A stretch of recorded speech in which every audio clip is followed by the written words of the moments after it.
Guys, magandang araw at magandang umaga po sa ating lahat and welcome back to my channel. Guys, may project uli ako ngayon, ano? So, gagawa uli ako ngayon ng L-ported box na D15, ano? So, dahil guys, yung ating dual box na L-ported ay nabili na, no? Shoutout nga pala kay Mamang Rider. So, nadaanan niya kasi yung ating dual box. Nagustuhan niya. Ang kagandahan nung guys, bago niya binili ay pinayagan niya muna tayo na magamit muna sa service sa kasal, ano, dahil na-arkila ako guys na magse-service sa kasal. So yun nga, after ng service ng kasal ay agad niyang kinuha. So kinuha niya lang naman guys yung box lang naman, ano. So gagawa uli ako ngayon guys, kaya lang hindi na dual box, gagawa uli ako ngayon gaya ng nauna. Ay pakikita ko lang step by step kung paano ko siya assemblehin. Kaya sa mga baguhan, panoorin nyo, ano, kung paano ko to gagawin. Sana kahit pa paano makapulot kayo ng konting idea o konting kaalaman sa gagawin nating video. So tara guys, simulan na natin. Okay guys, ano, ito na yung ating assemblein na L-ported na D15, no? So guys, sa mga nagtatanong po pala kung ilang plywood or ilang plyboard o ilang marine ang magagamit dito sa dalawang L-ported na D15. So guys, nasa 1.5 sila, no? 1.5 plywood or marine. Depende sa inyo kung anong gusto ninyong gamiting materials na kahoy, ano. So nasa 1.5 sila, no. Okay, ito na guys yung ating front, no, at yung ating dimension na pang L-ported, ano, at yung backboard, at yung up and down, at yung dalawang siding. So guys, mapapansin niyo yung ating backboard ay ibang kulay, no, kasi kinapos ako ng plywood. Kinulang ako dun sa isa, so kaya kinailangan kong kunin ito para siya natin magiging pang backboard. So ito siya guys, ano. So tara guys, simulan natin kung paano ang yung unang hagbang natin gagawin. Tara guys. Okay guys, bago tayo magpasimula, minumungkahi ko lalo sa mga DIYers na gaya ko, lalo sa mga baguhan. So gumawa kayo ng ganito guys, oh. Mga scrap na plywood na pinagtabasan, gawin lang ninyong L, ano. So gagamitan lang niyo ng skwala. Yan guys, so gagamitan lang ninyo ng eskwala para siguradong ano siya, eskwalado. Kasi malaking bagay ito guys, ano, para makatulong sa pag-assemble ng box or cabinet. Depende kung ano man ang gusto nyo nga-assemble, malaking bagay ito guys. And then samahan ninyo ng clip na clamp, no? So gumawa kayo guys kahit na 4 na piraso, no? Depende na sa inyo kung anong gusto ninyong lapad or haba. Sa akin ay ito lang, ano. So tara. Okay guys, bago tayo dumako sa actual na pag-assemble, ipakikita ko muna sa inyo yung step by step, ano, kung paano yung procedure, kung ano yung uunahin natin. So tara guys, ganito yun, no.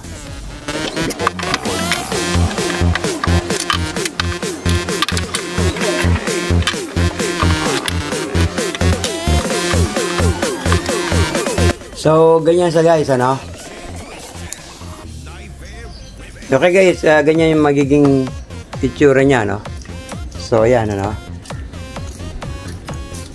I-clip nyo muna bago nyo pakuhaan, ano. Pero mas maganda lagyan nyo muna ng stick wheel bago nyo pakuhaan. Kahit wala kayo guys ng ano ko, no, yung brad nail o yung air gun, kahit pako lang, mahalaga meron kayo nitong mga clip na ito at saka itong wood na DIY na ating wood clamp kasama nitong clip clamp, ano. So ngayon guys, bago nyo assemble nito, unahin nyo munang ikabit ay itong ating banggaan sa loob ng dimension, ano. So ayan, no. Ito muna guys ang una nyo a-assemblein bago nyo pagkabitin bago nyo sila pagkabitin itong tatlong ito muna guys ang una nyo gagawin, ano. Kakabit nyo muna yung banggaan sa likod. Pinakahuli na guys yung dito, kung gusto nyo maglagay dito sa ilalim, o kung kahit wala, o kung kahit dalawa, walang problema doon guys, ano. Ang importante ay ito muna. Maglalagay muna kayo ng banggaan sa likod. So guys, doon sa clearance, bahala na kayo, no, kung gaano kalaki. Basta wag lang sobrang lapad, ano, wag lang sobrang malaki ang clearance niya. Wag naman din namang sobrang liit. So yung katamtaman lang, siguro sa akin kahit na yung mga 2 media o hanggang 3 inches. Pwede na yan, ano, yung magiging labasan ng hangin. So sa 3 inches medyo malaki na rin yun, pero nasa inyo yung guys, ano? So ito muna yung uunahin nyo. Okay?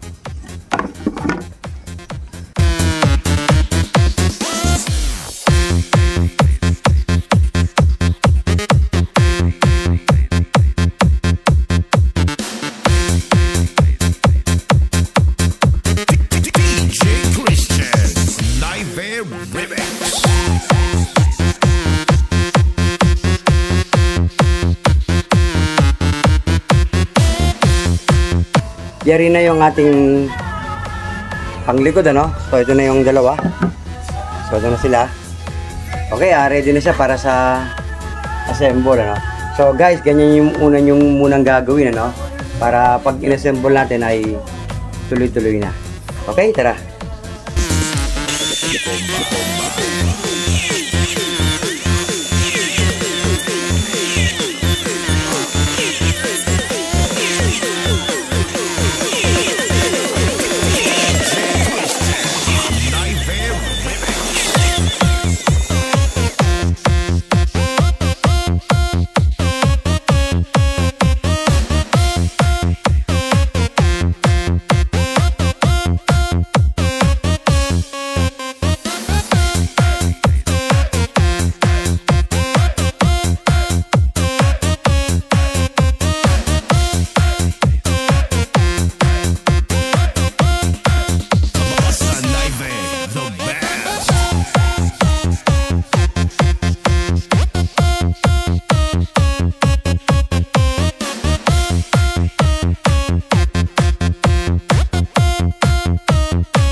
Okay guys, ano, tapos na yung isa. So, gagawin ko uli yung isa pa mamaya.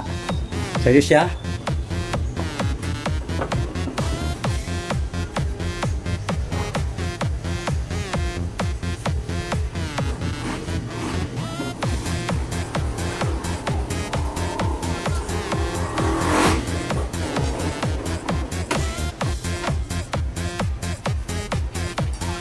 So, ganun lang guys, ano, ganun lang kadali gumawa ng front. Ngayon naman, ang gagawin natin yung isa pa and then yung box ng kasunod. Tara guys. So, okay na guys, ano, nagawa na natin yung dalawang front niya na pang L-ported natin, no? So, ito na siya guys, ano. So, pinagdikit ko na lang, pero magkahiwalay yan guys, ha. Ayan, no.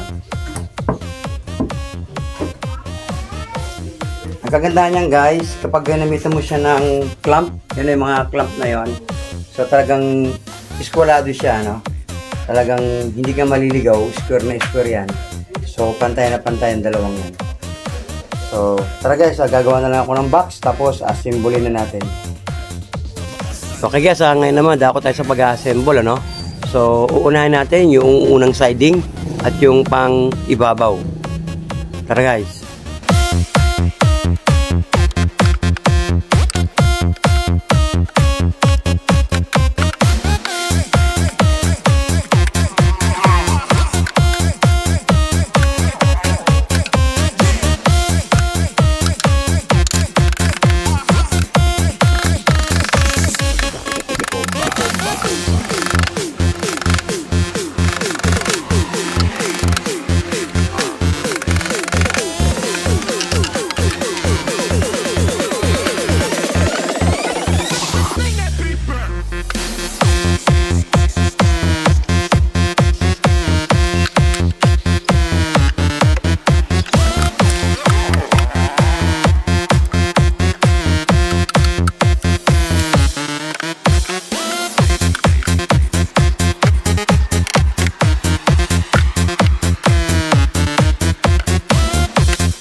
So guys, okay na yung box natin, no? Ilalagay lang natin yung front, tapos yung kabilang siding. So parang ganito siya, oh.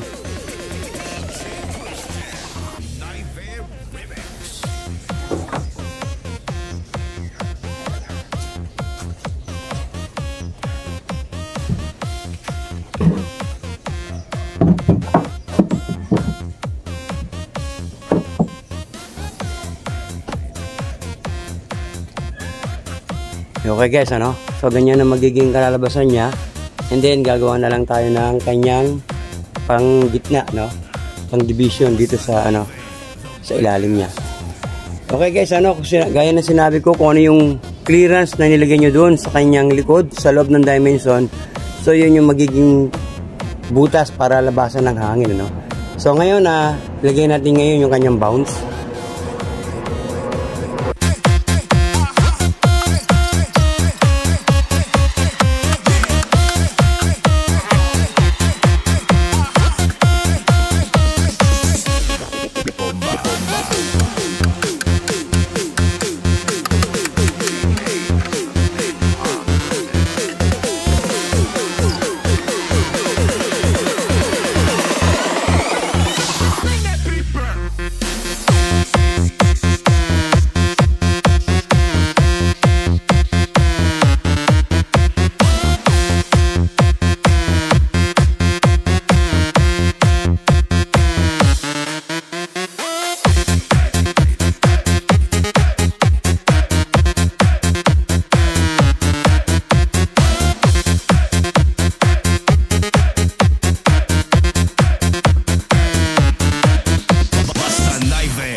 Okay na guys, ano?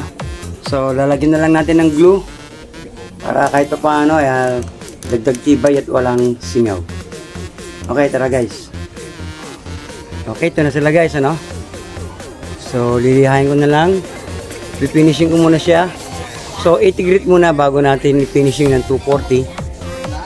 Tapos, lalagyan ng liston at mga butas ng plunger. So, okay na siya guys. Okay guys, dumating na yung order natin galing Shopee, no? Yung kanilang mga speaker terminal. So, ito, dalawang speak-on, male and female. At itong dalawang ito, no? So guys, ang mangyayari niyan sa isang box, ikakabit natin silang dalawa. Isang speak-on, tsaka isang ito na ordinary, ano?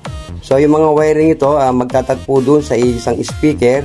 And then sa likod, kung halimbawa ito sa booper, sa booper yung speaker mo at gusto mong mag-tap ng tweeter, so ida-direct mo ito sa tweeter, ano? At ito, diretso sa ampli, no? Yung wire nito. Tapos kung gusto mo mag-tap ng tweeter or mid-range, so dito ka na mag-tap sa likod na lang. So tara guys, panoorin nyo kung paano ko gagawin. Tara. Okay guys, ano? So bali ganyan ang kalalabasan niya, ano? Yan. At saka eto, no? Okay, tara guys. Okay guys, ito na siya, no? Nalagyan ko na siya ng liston. Nabutas ko na rin yung dapat butasin. So ngayon ay lilihain na lang natin siya ng 80 grit. At pagkatapos ipifinishing natin siya ng 240 grit na liha. So ito yung kanyang itsura. So tara guys, lilihain na lang natin.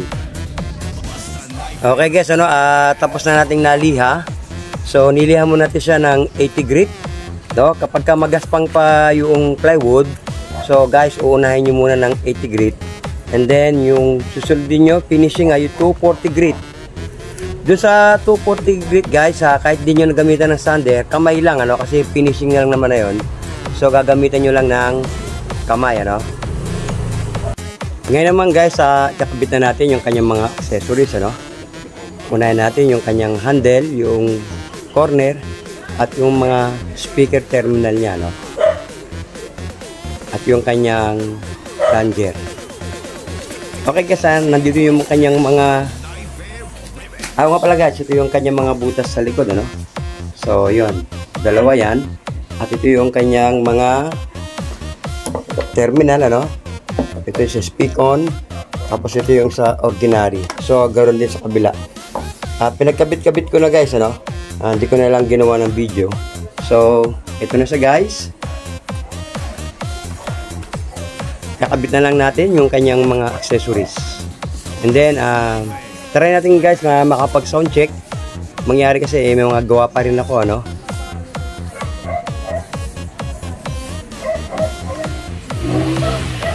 Okay guys. Okay guys, ano, nakikabit na natin yung kanilang mga speaker terminal. So mapapansin nyo guys, nakalutang, ano.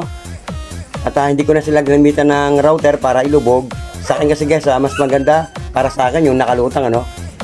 Parang mas mapormang tignan kung nakalutang. So meron naman tayong router, kaya lang hindi ko na sa ginamitan pa ng router, ano. Nga pala guys, sa mga nagtatanong kung magkano po yung ganyang L-ported na D15, ano, na subwoofer.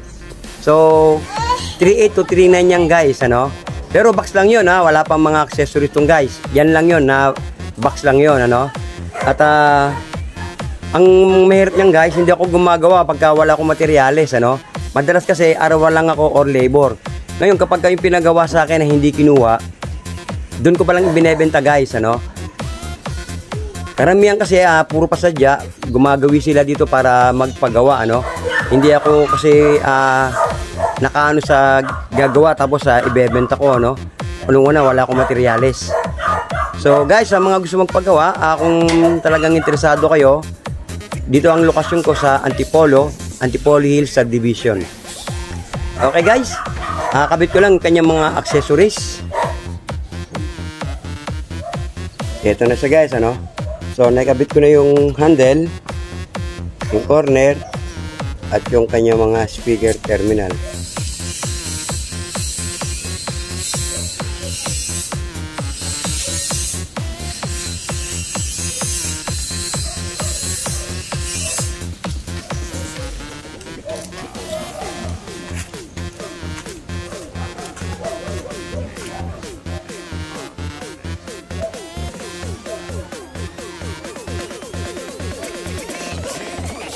Okay, ito na siya guys, ano? Ito na yung pinaka-finish product niya. Oh, ito na siya, no? Okay guys, pansamantala lang yung dalawang speaker na yan, no? Na instrumental.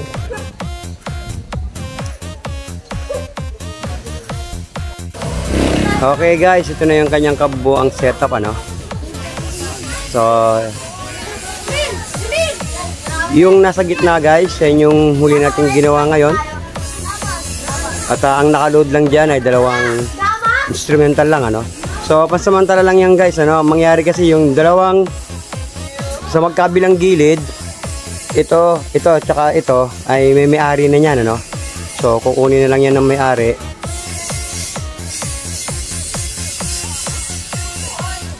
So guys, hindi natin pwedeng i-sound check yan, ano? Sa isang banda na sound check na rin naman natin sila, di ba? Ng isa-isa. Kaya lang ito, hindi natin pwedeng sound check. Masyado malalaki. Malalakas, ano? Baka magalit yung ating mga kapitbahay.